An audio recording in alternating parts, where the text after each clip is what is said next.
நல்ல வேலை பண்ணீங்க.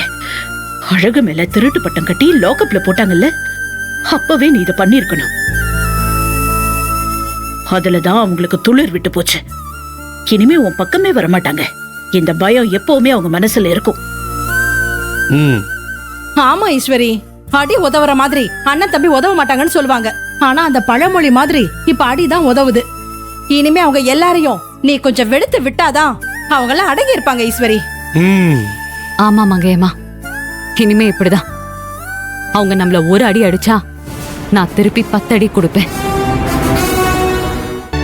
ஆமா, நீங்க இந்த மாதிரி அதிரடியா இறங்கி அடிச்சாதான் திரும்பவும் நம்ம அம்மாவை பழைய வீட்டு கூட்டு போக முடியும். ஏய் இரு என்ன எல்லாரும் சேர்ந்து ஈஸ்வரி ரொம்ப உசுப்பேத்தாதீங்க. அவங்க அடிச்சிட்டாங்கன்ற கோபத்துல நானே ஏதோ ஒரு யோசனையில அவளை கூட்டு போயிட்டேன்.